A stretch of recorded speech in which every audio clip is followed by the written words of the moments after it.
Bonjour, je suis Laetitia Leclerc, 4e génération en bijouterie, pas sur Châlons, mais sur Châlons ça fait 30 ans qu'on est installé. On a toujours été dans tout ce qui était l'artisanat, donc bijouterie, joaillerie, et spécialisé surtout sur les pierres naturelles. Ça fait donc 30 ans sur Châlons où on a beaucoup développé la réalisation de bijoux sur or, principalement en création, réparation, transformation, et après on a commencé un peu plus à développer la gamme en argent avec différents types de pierres naturelles qu'on ne retrouve pas partout, type la cyanite, l'apatite, voilà, des pierres un peu qui sortent de l'ordinaire. Ça a commencé avec mon arrière-grand-père qui était dans l'horlogerie. De là, sa fille, elle, a été dans la bijouterie. Et après, mes parents et mes oncles et tantes, pareil, certains ont été juste revendeurs et d'autres, comme mes parents, dans l'artisanat, ou l'artisanat avec donc, le poinçon de fabricant. Donc on est fabricant aux yeux de la douane.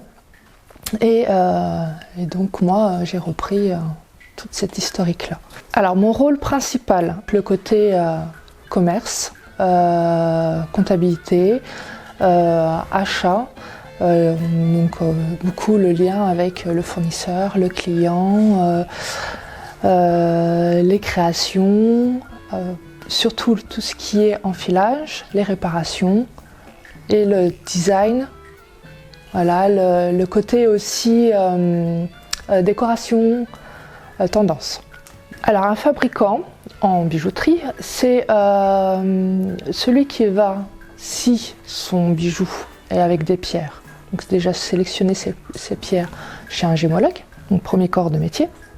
Si il doit utiliser donc le métal, surtout nous, c'est l'or ou l'argent. À partir de là, on peut partir sur une base d'une fonte.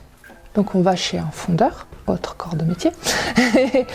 Et de cette pierre et de la fonte, soit on va transformer la fonte, soit on va après juste sertir la pierre s'il n'y a rien à toucher à cette fonte-là. Donc là, c'est juste, on va dire, la technique de fonte, ou aussi on peut partir directement où on va travailler la cire. Et là, on est toujours, nous, en tant que fabricant artisan sur la pièce unique. Que ce soit en fonderie, que ce soit sur la technique de cire, que ce soit sur les pièces forgées, c'est en fait, on va, pour par exemple une bague, prendre un tube en argent ou en or, où là, on va commencer en fait à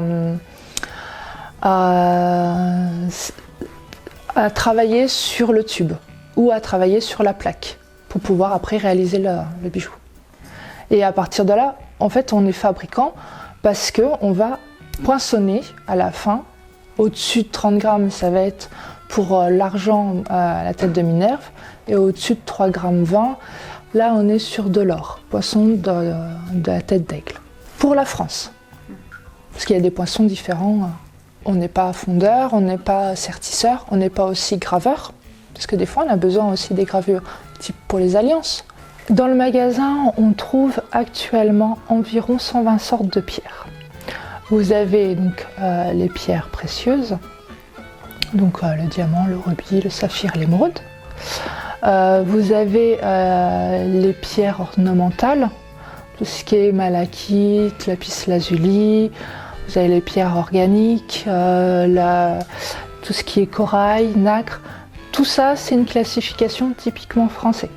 En Allemagne, il n'y a pas de classification. Voilà. En Chine, eux, le jade-jadéite est limite aussi cher, là en termes de valeur financière, aussi cher qu'un diamant. En fait, tout dépend dans quel pays on se trouve.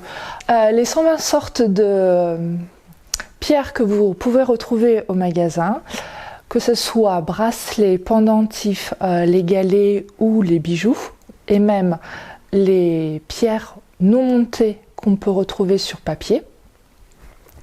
On va les sélectionner Par exemple, les pierres qui sont non montées chez des gémologues. Pour tout ce qui est bracelets, bijoux ou pendentifs qui sont déjà, on va dire, réalisés, là, on va avoir des fournisseurs, soit qui viennent en magasin, soit on se déplace dans des salons professionnels. Et dans ces salons professionnels-là, on retrouve le monde entier. On retrouve toutes les pierres possibles. On a besoin, comme les clients, de voir la matière, de toucher la matière, d'avoir aussi une imagination, parce qu'on va acheter aussi de la matière sur fil, parce qu'il y a des choses pour réaliser les vitrines qu'on a en magasin, pour avoir toute une parure. Des fois, on va acheter le rang, pour pouvoir après réaliser soit le bracelet, soit la paire de boucles d'oreilles, soit le collier. On se déplace à 3 personnes parce que les pierres c'est très lourd. On prend des petites valises, comme des valises de voyage, et on se déplace en France. Voilà, on a surtout 2 gros salons en France, Paris, par rapport à tout le côté tendance aussi, et après frontière allemande. Pour là, on a vraiment tout ce qui est en rapport avec les pierres. Alors les pierres qu'on va chercher, c'est vraiment très varié. De toute façon, c'est les pierres que vous trouvez vraiment en magasin. Ça va être le bracelet, ça va être les apprêts aussi, pour pouvoir faire les montages. Donc ça, on fait les sélections chez les apprêteurs. Après, ça va être le pendentif qui est déjà percé. Ça va être le bijou fini. La paire de boucles d'oreilles, la bague en argent et pierres naturelles. Ça va être les sacs de galets. Donc les galets, ça va être les pierres souvent qui vont être mis soit dans la poche, soit pour des soins. Parce qu'on a beaucoup de thérapeutes aussi qui viennent au magasin pour pouvoir se fournir et après les utiliser lors des soins. Dans le magasin, vous trouvez vraiment cette sensibilisation, mais par rapport à la gémologie, donc le côté scientifique. Nous, ce qu'on ne va pas trouver dans ces types de salons, ça va être surtout le produit fini en or, parce que ça, c'est notre partie. Nous, on va trouver pour la fabrication en or. Donc là, on fait intervenir à domicile les gémologues lapidaires. Ma mère qui est là depuis 50 ans dans la profession de bijouterie-joaillerie. Et elle a débuté, elle, dans tout ce qui était minéralogie. Donc elle avait le propre rayon minéralogie. C'est quoi la minéralogie? C'est la pierre qui est non taillée. C'est vraiment le brut. Donc ma mère, elle va s'occuper de tout ce qui est design pour la haute joaillerie, la communication avec le client pour savoir quel type de produit ils veulent quand ils arrivent, qu'ils apportent leur or et leur pierre ou pas. Donc là, ça peut prendre entre 1 heure à 3 heures ou voire plus. Et elle fait tout ce qui est l'étalage. Elle va faire aussi tout ce qui est le suivi aussi des envois des colis. Ensuite, Marion, qui est arrivée dans l'entreprise depuis septembre de l'an dernier. Elle est venue avec en paquet tout ce qui est pour l'atelier. Donc elle est dans la création, dans la transformation, dans la réparation de bijoux en or et en argent. Donc elle est à l'atelier, à la cheville. Donc ça veut dire qu'elle va utiliser le feu, donc le chalumeau, elle va scier, elle va laminer, polir, faire tout ce qui est en rapport avec le métal. Voilà. De la découpe, beaucoup de découpe aussi sur plaque en argent et aussi la nacre. Voilà. Et en même temps, elle est dans l'apprentissage de la vente. Parce que vu qu'on a une petite structure, on a besoin, type Noël, de grosse influence, d'avoir une aide aussi à la vente. Le temps pour la réalisation d'un bijou, c'est très variable parce qu'on va avoir par exemple de l'assemblage où on va prendre donc une accroche de boucle d'oreille et une pierre. Donc là, on va être dans pas la minute, mais dans les 5 minutes.